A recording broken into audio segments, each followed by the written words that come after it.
चुनाव हमेशा हम लोग जिताते हैं, नाम उनका होता है। तो जहाँ जहाँ हिंदुत्व कमजोर हो गया वहाँ वहाँ समस्याएं खड़ी हो गई। सरकार ये करिए, आप नौकरी लेने वाले मत बनो, नौकरी देने वाले मत बनो। आपको रोजगार न किसी सरकार में मिला न मिल सकता है। जी, क्या नाम है आपका? मेरा नाम भुवनेश कुमार शिक्षक है। ठीक है, तो क्या कुछ तमाम सारी समस्याएं और मुद्दे क्या रहते हैं, क्या किस पे बात करेंगे आप? अभी आपने बहुत दिन यहाँ पे बात की, लोगों ने अपनी अपनी बात रखी। तो एक तो हिंदुत्व की बात आई, तो हिंदुत्व का जहाँ सवाल है, तो जहाँ जहाँ हिंदुत्व कमजोर हो गया वहाँ वहाँ समस्याएं खड़ी हो गई।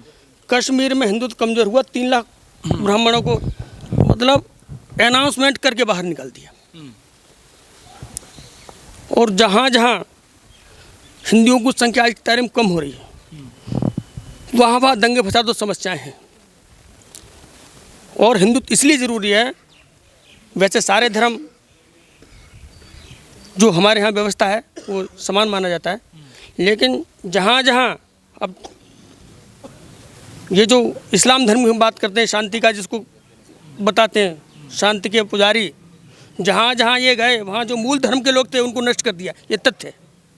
वहाँ के लोग न तो रहे, या तो उनको धर्म कन्वर्ट करा लिया धर्म में, या फिर उनको मार दिया। और आवश्यक क्यों है, अगर दर्जनों मुस्लिम राष्ट्र हो गए तो कोई दिक्कत नहीं, एक हिंदू राष्ट्र हो जाएगा तो कौन सी मुसीबत आ जाएगी।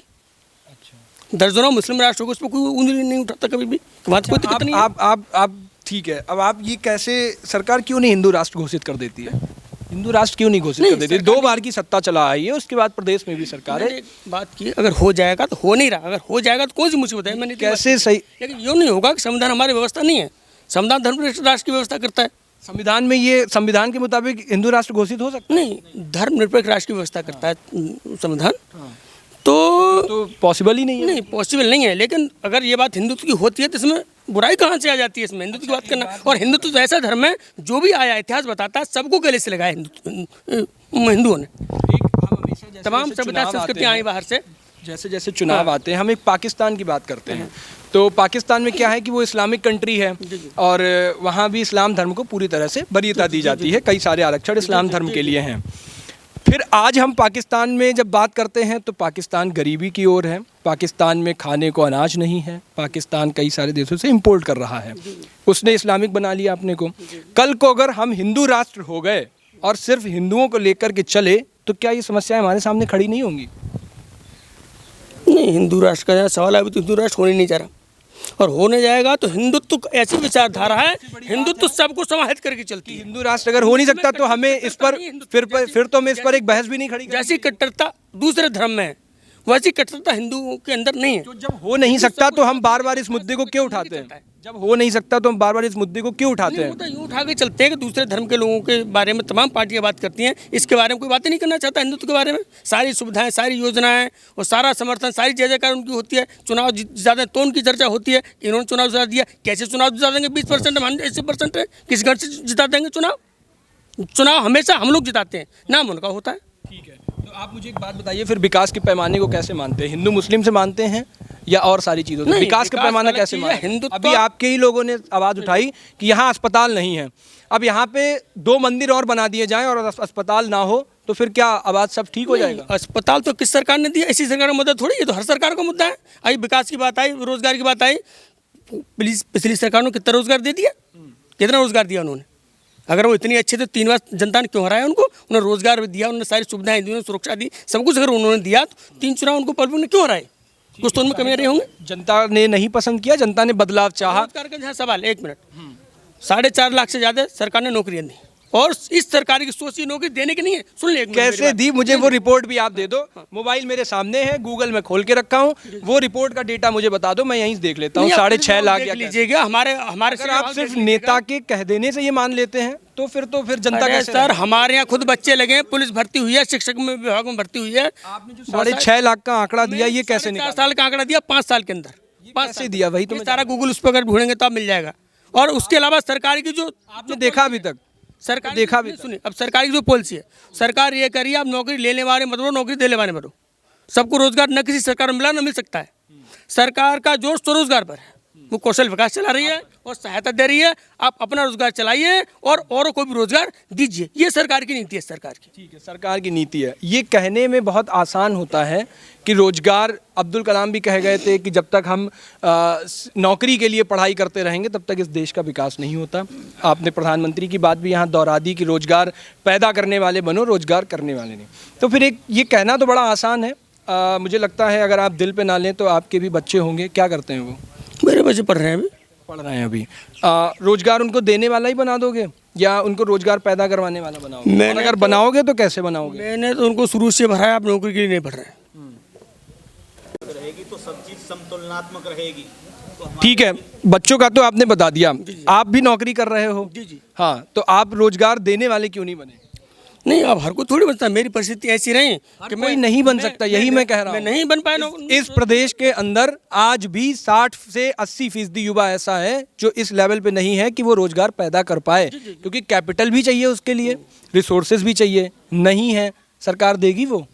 नहीं, सरकार उनको ट्रेनिंग दे रही है, सरकार उनको आर्थिक सहायता दे रही है जो इस लायक है उन लोगों के लिए। सबके लिए रोजगार न किसी सरकार में मिला, न किसी में मिल सकता देने है। के लिए होता आर्थिक सहायता। किसी कौन सी सरकार ने सहायता मिला। दे रही है?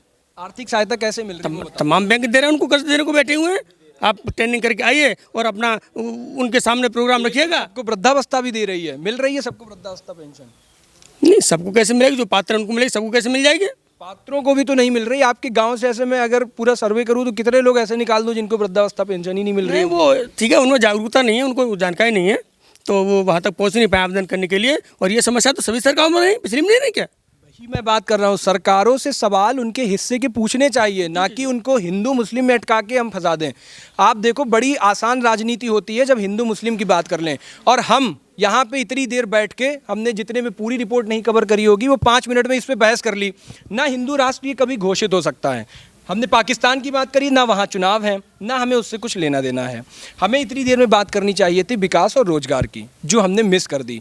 इसीलिए पार्टियों की भी बड़ी आसान राजनीति होती है, हिंदू मुस्लिम में बात करके आधे आधे एक घंटे का भाषण दे लेती हैं। विकास पे आप देखो कभी कोई पार्टी बात सबको नहीं होता। विकास भी होता है, विचार भी होता है। खाली विकास होगा और विचार नहीं होगा तो तालिबान की तरह सबको नष्ट हो जाएगा एक दिन। क्यों? जो तालिबान में जो हुआ है उसको देखिएगा आप। अगर विचार नहीं होगा, विकास होगा, विचार नहीं होगा साथ में, तो वो विकास एक दिन सब नष्ट भ्रष्ट ध्वस्त हो जाएगा। कुछ सालों पहले तक आपको लग रहा था हिंदू खतरे में है? वाकई में नहीं, हिंदू खतरे की बात नहीं, हिंदू खतरे में है। लेकिन लोग जो हैं वो हिंदुत्व बात ही नहीं करना चाहते, एक ही पक्ष में बात करना चाहते हैं।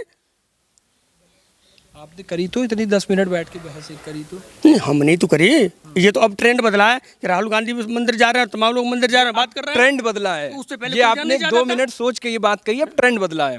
वास्तविकता है, इससे पहले तो कभी खतरे में नहीं लग रहे थे, नहीं कहना चाहते। पहले बच्चे खड़े होते थे कि हमें रोजगार कितना मिला, हमें नौकरियां कितनी दी। इन जैसे युवा जो सामने बैठे थे ये भी ये बात कह रहे थे कि नौकरी और रोजगार कितने मिले, हमें नहीं मिले। और हिंदू पे और हिंदुत्व पे बात करके इनका क्या भला होगा, आप बताओ मुझे। क्यों नहीं भरा हुआ? अगर हमारी संस्कृति नहीं रहेगी, हमारी सभ्यता नहीं रहेगी और हमारी जो अपनी पहचान संस्कृति कब खतरे में आई, वही तो मैं जानना चाह रहा तो हूँ। हमारे पास बचेगा क्या? हमारे पास क्या बचेगा? हमारे पास संस्कृति कब खतरे में आई, वही तो जानना चाह रहा हूँ। आप आज भी गांव की जैसे रहन सहन है, आज भी कुर्ता पजामा पहनते हैं, आज भी अपना मन करता होगा तो पैंट शर्ट पहनते हैं। संस्कृति किसी पुरानी विधि के जो लिख गए बाबा हाथ पकड़ा के, उसी से चलती आएगी हमेशा। खतरे में कैसे नहीं संस्कृति? तो आपके घर में ही छप्पर पड़ा होगा, कभी आज आपने इसको क्यों रिनोवेट करा? खतरे में नहीं हूँ तो 3 लाख कश्मीरियों को वहाँ से क्यों भगा दिया? इसीलिए तो भगा दिया, उनकी संख्या कम थी, इसी आधार भगाया। क्या आपने इतना बड़ा अपराध उन्होंने किया था 3 लाख कश्मीरियों ने? बहुत उम्र दराज हैं आप, आपने ये कहाँ पढ़ा है? क्या ये कहाँ पढ़ी ये चीजें? ये तो तथ्य है, कपाल पढ़ी क्या हर कोई बच्चा जानता है? आप कि तथ्य के हिसाब अनाउंस से बात करके कर रहे हो। उन्होंने भगा दिया। आपने ना 6.5 लाख वाले नौकरियों का आंकड़ा दिया और आपने ना ये तथ्य की बात करी। इस जब भी आप पढ़ो तो तथ्य के साथ तो मुझे बताओ, तो मैं भी तो जान पाऊँ। आपने सरकार की तरह कह दिया, योगी आदित्यनाथ की तरह कि 60 लाख नौकरियां दी, लेकिन बच्चों से पूछिए नौकरियां कहाँ मिली? कॉलोनी वहाँ जाके देखिए, वो उनकी गवाह इस बात की। ये हकीकत है कि प्रदेश में शरणार्थी बने बैठे, ये हकीकत है प्रदेश में 60 लाख नौकरियां मिली हैं। नहीं, 60 लाख कौन बता रहा है? सरकार, योगी आदित्यनाथ खुद बता रहा 60 लाख। योगी बता रहे हैं, उन पर आंकड़े होंगे, लेकिन मैं ये कह रहा हूँ नौकरियां मिली हैं और बिना धांधली की मिली हैं। बिना धांधली की मिली, ये सरकार की उपलब्धि रही। और बाकी पे स्वरोजगार की बात सरकार ने की, स्वरोजगार सरकार देना चाह रही है। और विकास का हाल तो ये है, हमारे यहाँ देख लो गुन्नौर का चौराहा, जो व्यक्ति 1 साल पहले आया था, आज अगर चौराहे पर उतर जाए तो पहचानेगा नहीं कि मैं गुन्नौर में उतरा हूँ। रात में सड़कों पर जाते हैं, ऐसा मालूम पड़ता है दीपावली हो रही है।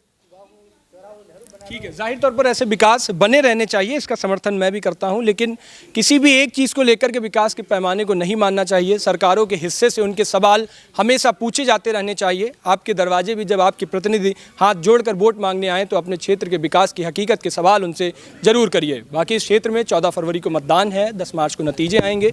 इस क्षेत्र के प्रतिनिधित्व करने वाला व्यक्ति विधानसभा की कुर्सी पर बैठेगा, गुन्नौर की दिशा और दशा वही तय करवाएगा। फिलहाल यहाँ से जो ओपिनियन पोल निकला वो हमने आपको दिखाया। कैमरा पर्सन अमित कुमार के साथ उज्ज्वल मिश्रा, सनराइज न्यूज़।